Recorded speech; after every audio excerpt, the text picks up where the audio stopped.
I can't even imagine what the suicide and homicide and just the rates of depression, and accidental deaths due to overdose are going to look like in the future. It's going to reach epidemic proportions. It's already, the statistics are already alarming, and yet nobody's sounding any alarm bells.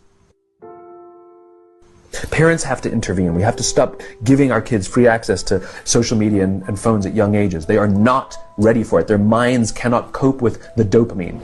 They can only have it up to a certain hour, and you take it away. They're children. You can take the phone away.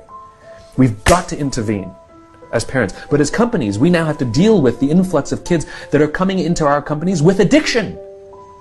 Watch, I see it all the time. Walk through any office. You'll see the older employees have their phones on the sides of their computers as they're working. You'll see the youngest employees have their phones face up in front of their keyboards between their arms as they're working. And this is how they work.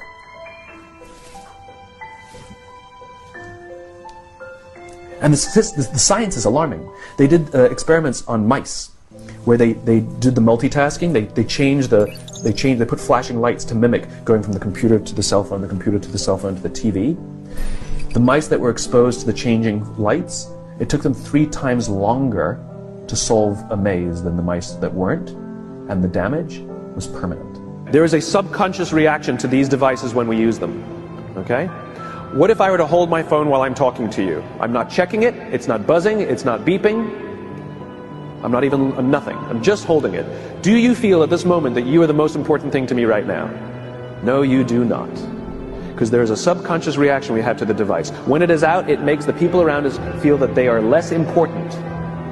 So when we're walking down the halls in our offices and somebody says, hey boss, can I ask you a question? You go, sure, what's on your mind? We've just told them they're not that important.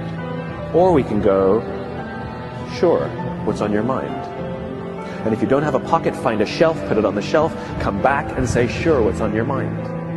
When we show up to a meeting, or a lunch, or a dinner, with our colleagues, our clients, or our friends, or our families, and we put the phone on the table, we have announced to everyone in the room that they are not that important to us.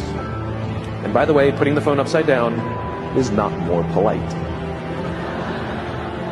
My favorite one is when the meeting or at a lunch with someone, that the phone will ring and the caller ID will pop up and they will go, I'm not going to get it. Oh, so magnanimous. Oh, lucky to eat with you today. Or they could just put the damn thing away.